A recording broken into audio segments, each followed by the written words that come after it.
Codeine माफियाओं की सरकार बुलडोजर में माहिर है, लेकिन बुलडोजर पता नहीं कहां चला गया, ड्राइवर सो गया या कोडीन पीकर नशे में है, चाबी पता नहीं कहां खो गई। हजारों करोड़ का जिसने महल बना रखा है उसके घर पर, उस सिपाही के घर पर नहीं पहुंची। छूटने नहीं पाएगा और चिंता मत करिए, समय आने पर बुलडोजर एक्शन भी, उसकी तैयारी भी रहेगी, उस समय चिल्लाना मत करो। आज कोडीन कफ सिरप पर चर्चा कम और तू मैं ज्यादा हुई। योगी आदित्यनाथ ने भरी सभा में विपक्ष को नमूना कह दिया तो अखिलेश यादव ने ऐसा पलटवार किया कि दिल्ली तक खलबली मच गई।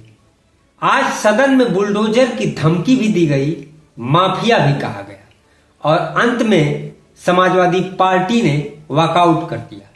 आज हम आपको दिखाएंगे कि कैसे एक शब्द ने पूरे सदन का माहौल गरमा दिया।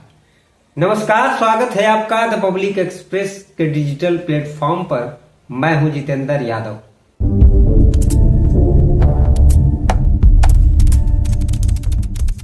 शुरुआत हुई समाजवादी पार्टी के विधायक अतुल प्रधान के तीखे सवालों से।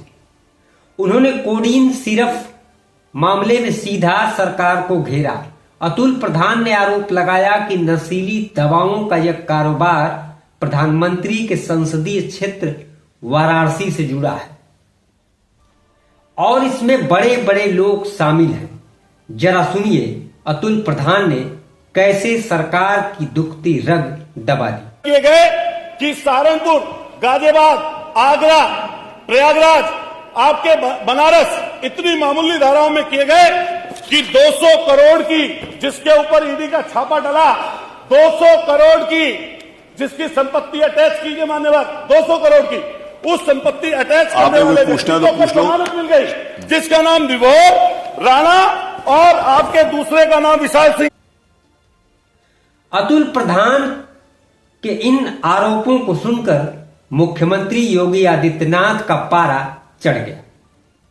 उन्होंने खड़े होकर सीधा जवाब दिया और कहा कि यह जो ड्रग माफिया पकड़े जा रहे हैं ये सब समाजवादी पार्टी के ही पालतू हैं।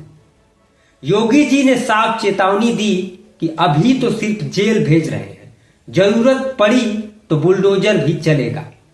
और इसी गुस्से में वो विपक्ष को चुप कराते हुए कुछ ऐसा बोल गए, लेकिन असली बवाल तब शुरू हुआ जब योगी जी ने अपनी बात खत्म करते करते विपक्ष की तरफ इशारा करके नमूना शब्द का इस्तेमाल कर दिया।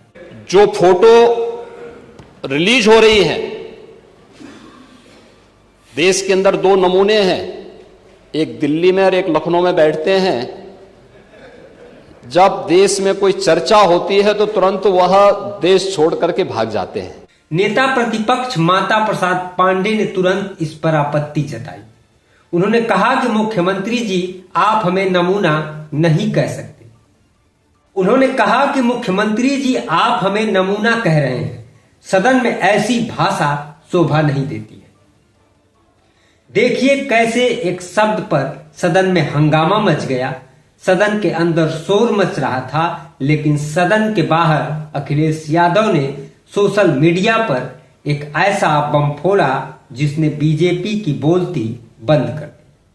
अखिलेश ने योगी के नमूने वाले बयान पर चुटकी लेते हुए लिखा कि यह शब्द नमूना विपक्ष के लिए नहीं बल्कि बीजेपी के अंदर चल रही दिल्ली और लखनऊ की लड़ाई के लिए है।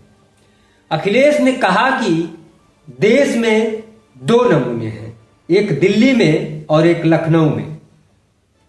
जब देश में चर्चा होती है तो वो भाग जाते हैं। यानी अखिलेश ने योगी जी के ताने को उन्हीं की पार्टी के झगड़े की तरफ मोड़ दिया।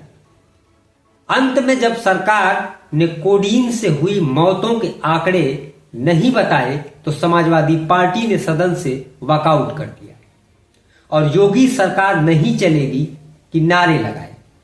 तो दोस्तों आज का सत्र हंगामेदार रहा। अब सवाल आपसे है कि आपको क्या लगता है क्या विधानसभा में नमूना जैसे शब्द का इस्तेमाल करना सही है? और अखिलेश के पलटवार पर आपकी क्या राय है? कमेंट में जरूर लिखिए। नमस्कार।